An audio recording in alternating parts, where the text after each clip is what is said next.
Welcome to Jammin' with Jason Mefford, a show where we discuss topics relevant to chief audit executives and professionals in audit, risk, and compliance. We discuss the technical and soft skills needed to navigate the minefields of organizations. You hear best practices and practical advice for helping you advance your career, and we'll even talk about music, mindfulness, and psychology, because we can.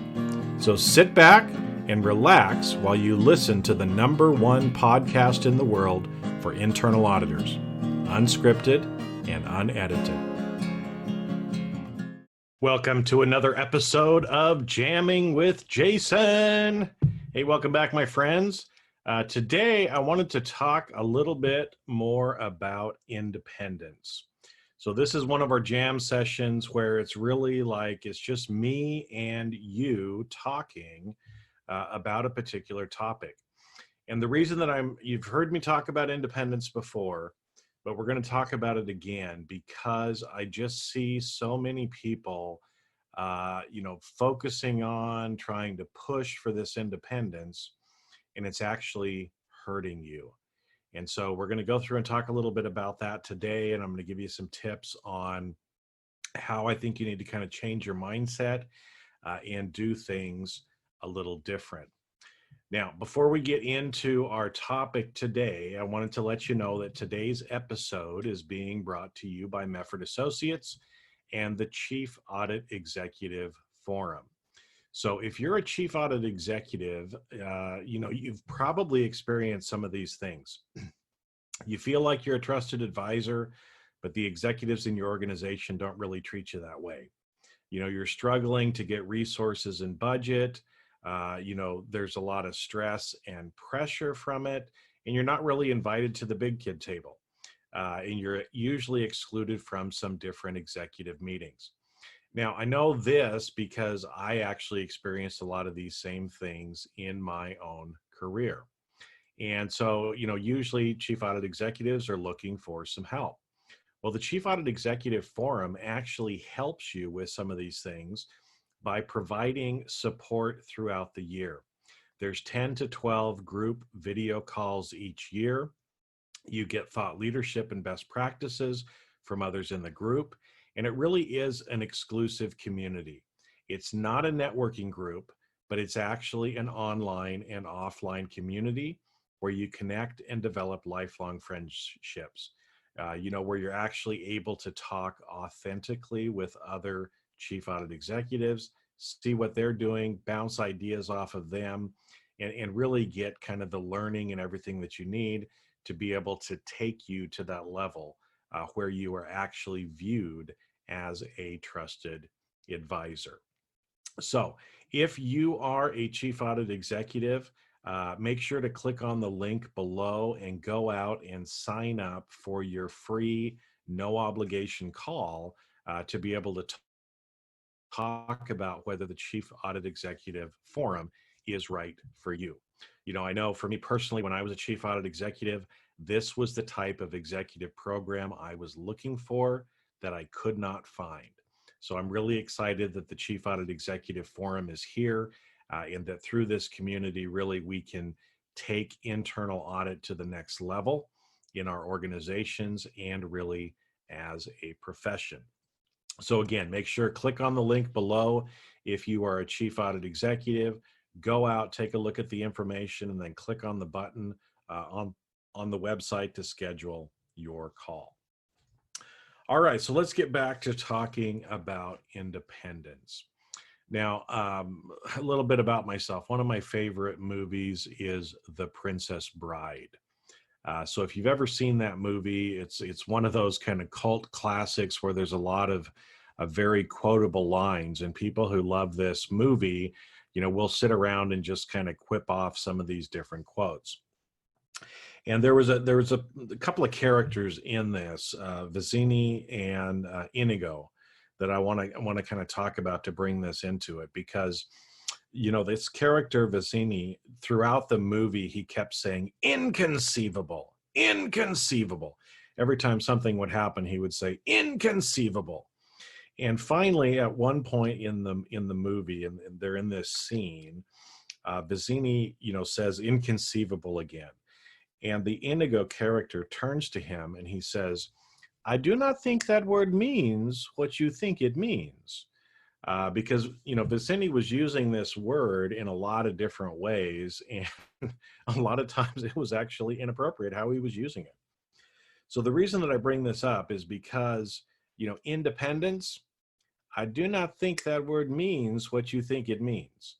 And why do I say that? Because I hear all the time when I'm talking to people, they will use the word independence in an incorrect way. A lot of times when people are talking about independence, they're actually meaning objectivity. So I wanted to just, before we get into today's discussion, just step back and talk again about the difference between independence and objectivity. Now, in internal audit, we talk a lot about this because right in the definition of internal auditing, it says we are an independent and objective assurance and consulting function. So it uses both of those terms. Now, the easiest way to remember the difference between these two is to substitute those words for other words. When you think independence, think of the word freedom. When you think objectivity, think of the word unbiased. Okay? So that'll help you kind of keep track on this. So independence means you are free to put on your audit plan what you think needs to go on there. You're free to audit the areas of the organization that you believe need to be audited. You're free to test it in the way that you need to and report on the results in that way, because you are independent from management. That's where this, reporting relationship to the board comes in. And so that's really kind of what is meant by independence. Objectivity means you are unbiased, and that you, because of that, the results of your work and the way in which you report that is unbiased, meaning you don't have any conflicts. You're just saying or telling and giving the facts that you found. Now, in order to provide assurance, we must be objective, but you do not have to have independence in order to provide assurance. You just have to be objective.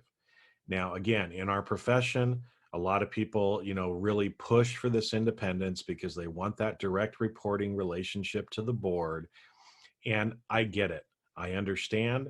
And in certain situations, maybe 5 or 10% of the time, it's important for internal audit to go directly to the board if management is not doing what the board is expecting them to do, or if management is misrepresenting to the board what is actually happening. That's one of the benefits of our function, is to be able to say, well, that's not quite what's going on. That's not quite what we see, and be able to have that direct communication. Now, again, as I said, that happens very, very infrequently. In fact, it's maybe only 5 or 10% of the time. But as a profession, we're just pushing so hard for independence that sometimes it ends up actually hurting us. And here's why. When you push, excuse me, for independence so hard, often we come off seeming arrogant and self-righteous to other people in the organization. And here's the reality. You are not as independent as you think you are. Okay? Next time that you get a paycheck, that you get paid, look down and see who paid your salary. It was the company. So because of that, you are not completely independent of the company. You're not like an external auditor who is outside of the organization. We are a part of the organization, and we just have to, realize that, admit it, come to terms with it. It's okay, because you can still provide good assurance work if you are objective. Okay. Now, how does it come to seem like we are arrogant or self-righteous? This is how it often works. We go out, we do our own risk assessment. We decide what's going to be in the audit plan. We might take some feedback from other people, but we pretend like we know better. Okay. And that's the way it comes off to a lot of people, is we say, well, you really don't understand the risks in this organization, so I'm going to go audit this area instead. Now, when you say things like that to people, again, most of the time it's probably not even true. Okay, because I would put to you that a manager who is responsible for a particular part of your organization, if they're a good manager, they understand the risks in their area very well, or they would not be a good manager. They may not use the same language you do. They may not, think the same way that we do. But believe me, they understand the risks, because the only way for them to achieve their objectives is to overcome those risks.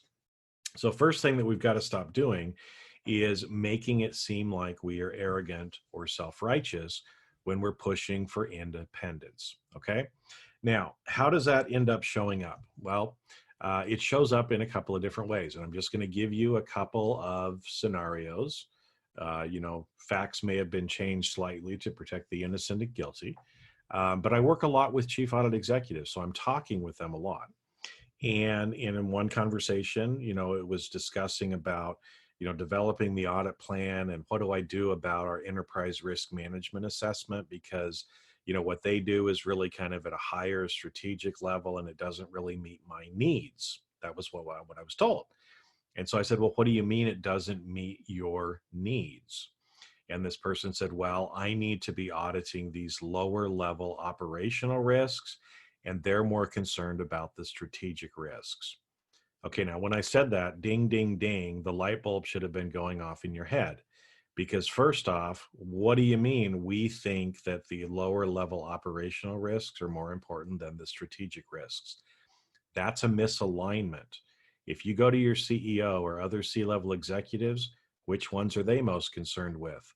The strategic level, not the low-level operational risks, right? So my question back was, do you really believe those lower level operational risks truly represent the highest risks to your organization? And of course, the answer is no. So then the next question is, if you don't believe they're the highest risks, why is that what's on your audit plan? Well, that's always kind of what we've done. That's kind of what we've been expected to do, right? And so again, at that point, if we take that sort of a position, then what we end up doing is we look like, or we appear to others like we know better. Okay, we would be much better served if we would actually take that feedback and focus more on those strategic risks. That's where we should be spending our time. Now, again, I realize there's other things that we have expectations to do, but we should be focusing more and more of our attention on the strategic level risks.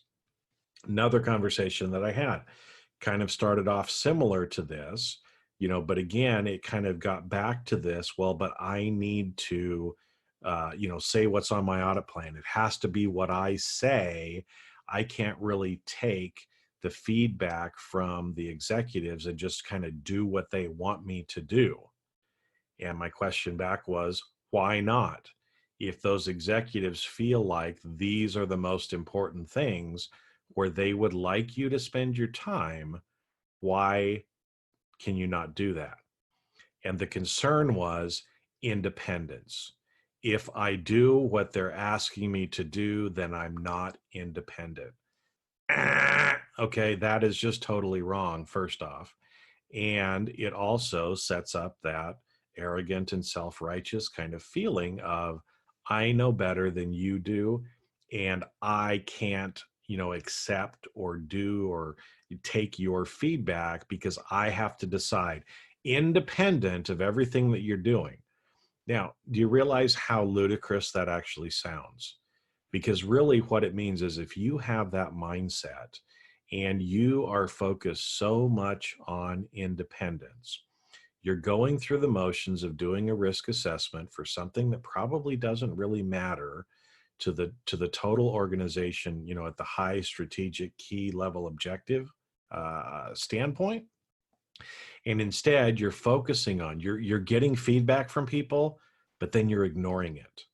Well, if you ask somebody for their input and then you ignore them and you ignore their feedback, how do you think they're going to perceive you? They're going to perceive you as being arrogant and self-righteous. And why did I just waste my time talking to that person? So again, if we are doing these lower level things, we go off, we do a great audit, we think it's wonderful, we come back and give them the audit report, and the executives go, big deal, then we get all offended. Okay. But we shouldn't be the one that's offended. We should realize we're actually the cause of that problem. If instead, if we had focused more on actually listening to their feedback, taking those suggestions and including more of that in our audit plan, that's what they want. But again, if you're focused on this independence and we know better, your audit plan is going to be out of alignment with what management is concerned with. And again, as I said at the top of the podcast, this is hurting a lot of you, because what ends up happening is the more of that work you do that the executives don't really value, they start to wonder why we even have internal audit. And what I will tell you is standing up and saying, well, we have to because, there's these standards and every company needs to have internal audit. And here's the value of internal auditing. That's not going to go very far when those executives have to make decisions about where to invest their money. And so this is why we're seeing, certain internal audit shops downsized, outsourced, people losing their jobs because we're not providing the value that's expected by management. Now, as long as the expectations of management are the same as the board, we should be doing that. If there's a significant disconnect between what the board wants you to do and what management wants to do, then we need to have a three-way discussion between management, the board, and us, and actually figure out what the hell it is that we're supposed to be doing. Okay? That's the discussion we should have. That's, what a chief audit executive should do, stepping into that executive presence and actually having those difficult conversations when they need to happen. Instead of trying to hide behind this word that we call independence and saying, no, no, no, no, no, I know better than you do. I'm going to do it my way. It's not going to go over well in the long term. So hopefully that's helpful, my friends. So let me kind of wrap up by kind of giving you some suggestions for how to improve or start making some changes to this. And again, I'm telling you this because I just see over and over again people getting themselves in trouble, hurting themselves individually in their career, and really hurting the profession by focusing and pushing so much for this independence that we appear to be arrogant and self-righteous. So here's some things to think about. Focus more on objectivity than independence. Okay? We need to be objective in the work that we do. We need to be objective in the conclusions that we give. We don't have to be independent. And in fact, you're much less independent than you think you are anyway. And it's okay. If you're objective, you can still provide good assurance. So that's the first one.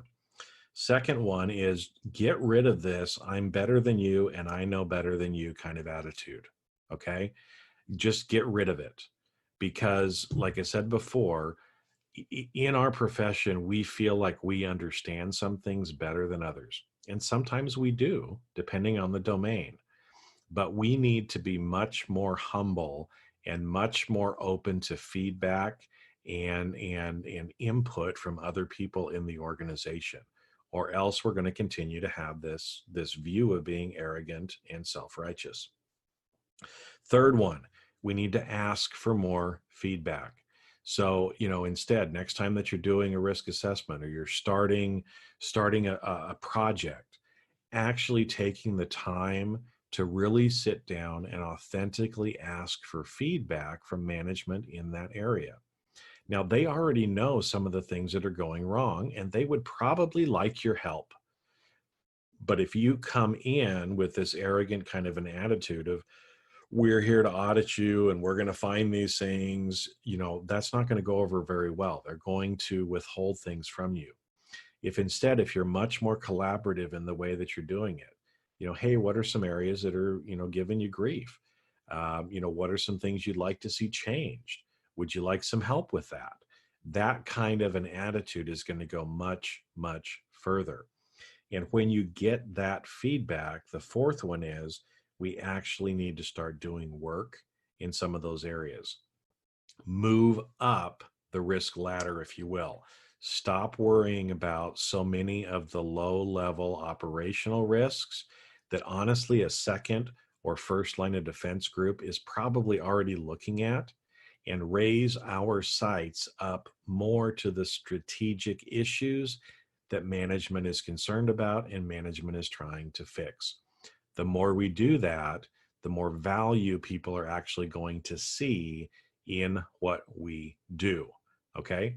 By what we do and how we act, that is going to give you the credibility and the trust and respect of other people way, way more than trying to say, I'm independent, I'm certified, I'm a member of blah, blah, blah, blah, blah, so you must listen to me.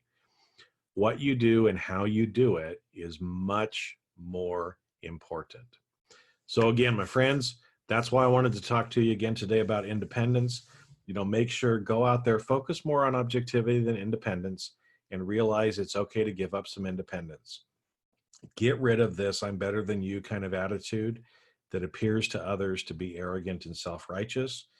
Ask for more feedback and then actually take that feedback and move up the chain so that we're dealing more with the strategic risk issues in our organization. So with that, my friends, I'm signing off this week, and I'll catch you on a future episode of Jamming with Jason. Have a great week. And that's a wrap. Thanks for listening to today's episode of Jamming with Jason. Keep on rocking in the audit world. Have a great rest of your day, and I'll catch you later on the next show. If you'd like to earn continuing professional education for listening to today's episode, head on over to C-Risk Academy at ondemand.criskacademy.com. And that's C as in the letter C, riskacademy.com. Not only do you get a CPE certificate, but you also will have access to the video version of today's show. The views and opinions expressed on this show are that of the individuals and not of their respective organizations.